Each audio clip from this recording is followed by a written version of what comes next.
राज्यातल्या जलयुक्त शिवार योजनेला डिसेंबरपर्यंत मुदतवाढ जलसंधारण मंत्री राम शिंदे।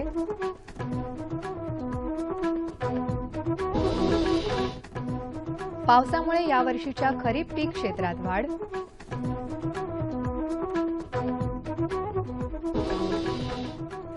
आणि यंदा कांद्याच्या निर्यातीत 23% वाढ।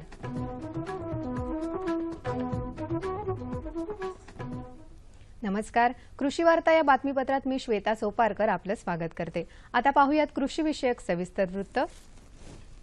राज्यातल्या अर्धवट राहिलेल्या जलयुक्त शिवार योजनेच्या कामांना येत्या डिसेंबर महिन्यापर्यंत मुदतवाढ देण्यात येणार आहे, अशी माहिती जलसंधारण मंत्री राम शिंदे यांनी दिली। उत्तर महाराष्ट्रातल्या जलयुक्त शिवार योजनेच्या आढावा बैठकीनंतर नाशिक इथं आयोजित पत्रकार परिषदेत ते बोलत होते। जलयुक्त कामांबाबत काही आमदारांनी तक्रारी केल्या असून या पार्श्वभूमीवर या कामांचं त्रयस्थ संस्थेमार्फत लेखापरीक्षण करण्यात येणार असल्याचंही शिंदे यांनी सांगितलं। सुमारे 900 कामं अपूर्ण असून ती डिसेंबरपर्यंत पूर्ण करण्यासाठी राज्यातल्या सर्व जिल्हाधिकाऱ्यांना जबाबदारी देण्यात येणार असल्याचंही राम शिंदे यांनी यावेळी सांगितलं।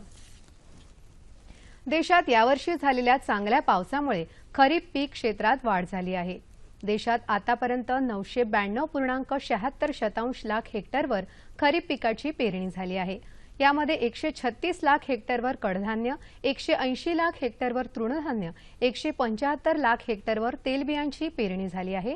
विशेषतः कडधान्य पीक क्षेत्रात 35% वाढ झाल्यामुळे कडधान्य उत्पादनात वाढण्याची शक्यता व्यक्त केली जात आहे। गेल्या वर्षीच्या तुलनेत कांद्याच्या निर्यातीत 23% वाढ झाली आहे।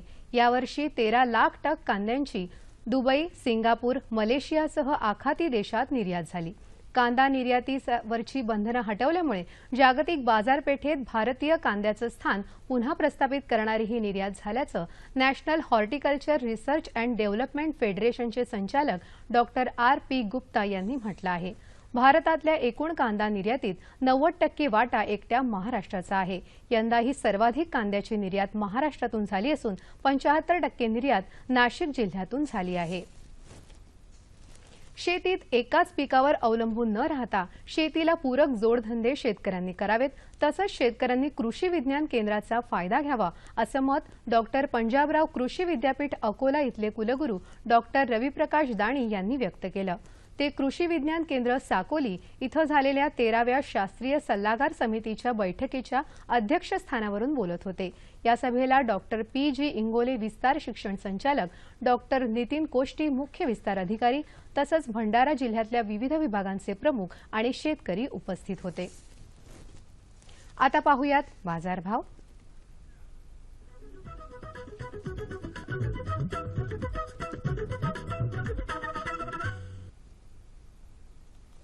जाणून घेऊया नागपूर कृषी उत्पन्न बाजार समितीकडून प्राप्त झालेले शेतमालाचे बाजारभाव। हे भाव शेतीमालाच्या उत्पादकांसाठी आहेत। निराळा उल्लेख नसल्यास हे भाव प्रति क्विंटल आहेत। गहू 1842, 1700, तूर डाळ 5820, 5050, चणा डाळ 6990, 5200, कांदा 900 आणि 300, बटाटा 2800, 600, कारली 2000, 1500, भेंडी 1600, 1200, वांगी 3000, 2000 आणि आलं 6000 आणि 2500। बाजारभावाविषयक अधिक माहितीसाठी www.agmarknet.nic.in या संकेतस्थळाला भेट द्या।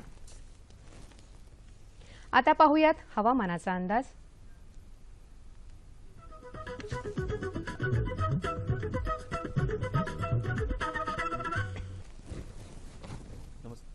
राज्याचा हवामान आढावा। गेल्या 24 तासात कोकणात काही ठिकाणी तसेच मध्य महाराष्ट्र, मराठवाडा, विदर्भात तुरळक ठिकाणी पाऊस पडला। पावसाचा अंदाज। कोकणात येत्या 24 तासात अनेक ठिकाणी व त्यापुढील 4 दिवसात बहुतेक ठिकाणी पाऊस पडण्याची शक्यता आहे। मध्य महाराष्ट्रात 22, 25 व 26 ऑगस्ट रोजी काही ठिकाणी तर 23 व 24 ऑगस्ट रोजी अनेक ठिकाणी पाऊस पडण्याची शक्यता आहे। मराठवाड्यात येत्या 5 दिवसात तुरळक ठिकाणी पाऊस पडण्याची शक्यता आहे। विदर्भात येत्या 72 तासात काही ठिकाणी तसेच त्यानंतरच्या 2 दिवसात तुरळक ठिकाणी पाऊस पडण्याची शक्यता वर्तवलेली आहे। शेतकरी बंधूंसाठी हवामान आधारित कृषी सल्ला। जमिनीतील वापसा लक्षात घेऊन खरीप पिकांमध्ये खुरपणी नंदणी करून घ्यावी। भुईमूग सोयाबीन पिकांमध्ये फुलोर अवस्थेत असताना अंतर्मशागत करू नये। भात पीक फुटव्यावस्थेत असताना शेतात पाण्याची पातळी 3 ते 5 सेंटीमीटर ठेवावी. नवीन डाळिंब बाग लागवडीसाठी डाळिंबाची रोपे तेला रोगमुक्त रोपवाटिकेतून खरेदी करावीत. विभागवार कृषी सल्ला. भात पिकात कमाल फुटवे येण्याच्या अवस्थेत नत्र खताचा दुसरा हप्ता 1 किलो प्रति गुंठा युरियाच्या स्वरूपात द्यावा. तत्पूर्वी भात खाचरातील तणांची बेंडणी करावी. शेतातील पाणी काढून टाकावे. खत दिल्यानंतर पाणी बांधून घ्यावे. लावणी करून 1 महिना झालेल्या नागली पिकास नत्र खताचा दुसरा हप्ता प्रति गुंठा 1 किलो युरियाच्या स्वरूपात द्यावा. पावसाच्या उघडीमुळे भात पिकावरती लष्करी अळीचा प्रादुर्भाव होण्याची शक्यता आहे. नियंत्रणासाठी सायपरमिथ्रिन 3 मिली प्रति 10 लिटर पाणी या कीटकनाशकाची शेतात फवारणी करून घ्यावी. मध्य महाराष्ट्र. भात पीक फुटे अवस्थेत आहे तेथे पाण्याची पातळी 3 ते 5 सेंटीमीटर ठेवावी. पुनर्लागवड केलेल्या भात पिकात तण वितरित ठेवावे. पिकात प्राथमिक खताचा हप्ता 50 किलो प्रति हेक्टर याप्रमाणे द्यावा. सध्याच्या हवामानात द्राक्ष पिकावरील केवडा भुरी रोगाच्या नियंत्रणासाठी काही फवारण्या आवश्यक आहेत, त्या नियोजनानुसार करून घ्याव्यात. मराठवाडा विभाग. मागील 2 आठवड्यातील पावसाच्या खंडामुळे तसेच पुढील आठवड्यातील पावसाच्या अंदाजानुसार पिकात पाण्याचा तण भासत आहे. खरीप पिकावरती पोटॅशियम नायट्रेट 2% फवारणी केल्यास पिकामध्ये पाण्याअभावी तग धरण्याची क्षमता वाढते. सद्य परिस्थितीत फवारणी करावी. या ठिकाणी पाण्याची उपलब्ध आहे तिथे पिकांना तुषार सिंचन किंवा ठिबक सिंचन याप्रमाणे पाणी द्यावे. हळद पिकामध्ये आच्छादनाचा वापर करून घ्यावा. विदर्भात. धान पिकात डरवणी किंवा निर्णय करून नताचा खत दुसरा हप्ता 25 हेक्टर प्रमाणे द्यावा. रासायनिक खते दिल्यानंतर धानबाणीतील पाणी बांधून ठेवावे. बांधणीतील तण कीडग्रस्त रोपे यांचा नायनाट करावा. मूग व उडीद फुलोऱ्यावस्थेत असताना आंतरमशात करू नये, त्यामुळे फुलगळ होऊन उत्पादनात विपरीत परिणाम होतो. धन्यवाद. आता जाणून घेऊया राज्यातल्या प्रमुख शहरांचं तापमान कमाल आणि किमान अंश सेल्सिअसमध्ये. मुंबई कमाल 31, किमान 27 अंश सेल्सिअस. पुणे 30 आणि 21. नागपूर 30 आणि 22. औरंगाबाद 30 आणि 21. सोलापूर 31 आणि 21. आणि नाशिक कमाल 28, किमान 22 अंश सेल्सिअस.